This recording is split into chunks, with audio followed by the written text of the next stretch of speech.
Prayer means you're telling God what to do. You think you're God's consultant.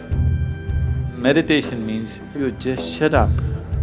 If you just shut up, everything that needs to happen to you will happen to you.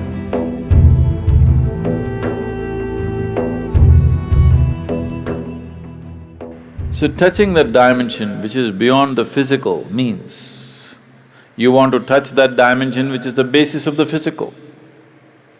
When you say that which is the basis of the physical, what you're talking is that you're not interested in creation, but you're interested in the source of creation.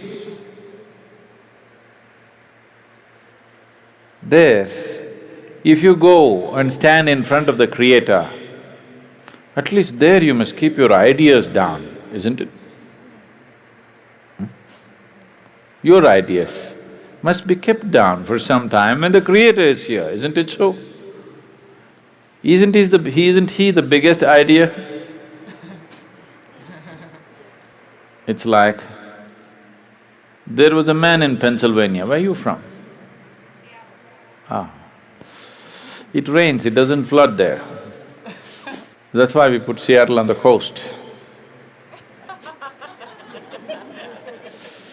Otherwise, it would flood, that place. So Pennsylvania, there was a man in Pennsylvania. Once there was a big flood and… Are you okay if there's a joke inside a joke? You're all right. The flood was beginning to happen, the water was filling up, and there was a very enthusiastic young journalist who was reporting stage by stage, hour by hour as to how the flood is progressing, Because that is journalism. Somebody is drowning, report to the world, this man is drowning, look at him drowning, take it on the video and show it to everybody how a man drowns. You don't throw the goddamn camera and get the man, no. You show the whole world how a man can drown in a flood. So, these are not the days of video cameras, only, Morse code is how the report is being filed. So he filed a report very eloquently, he said, as God sits and watches, the water is filling up in this part of Pennsylvania and houses are going down and this and that, and described it in very eloquent terms. Then he immediately got a response from his editor, leave the flood, interview God. God is sitting and watching, he thought he's somewhere here and forget about the flood, interview God. They didn't get to interview him, it continued. Many homes drowned, many people died, but one man survived. This man who survived went to New York City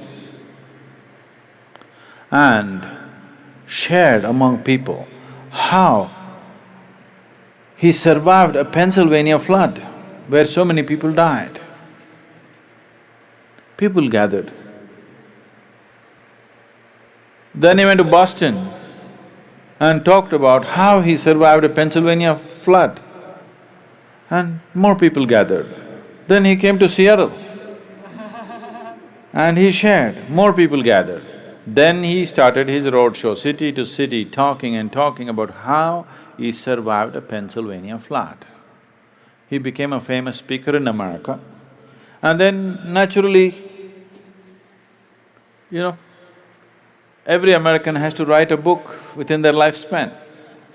So he wrote a book, how he survived a Pennsylvania flood.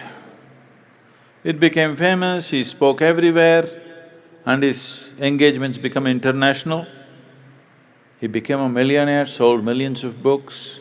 All his life he only spoke about how he survived the Pennsylvania flood. And one day he died, not in a flood, he died. And they had an assembly He went through the pearly gates, and there was an assembly of people and there was an opportunity to speak. A few people could speak. So he told his neighbors, I will share my experience about how I survived Pennsylvania flood. Somebody nudged him and said, there is no one in the audience.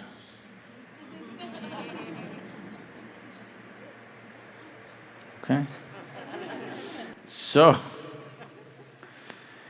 now you don't go stand in front of that which is the basis of creation and throw your ideas at him. You are his idea. Yes? You are just a figment of his idea. If he withdraws his idea, you're gone. So you don't put your ideas. So this is the essence of meditativeness.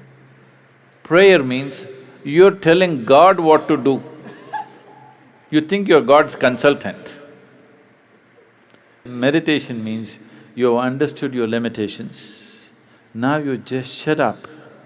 If you just shut up on all levels, everything that needs to happen to you will happen to you. All the training is just to help them to shut up. That you don't throw your silly ideas at the Creator, you just shut up.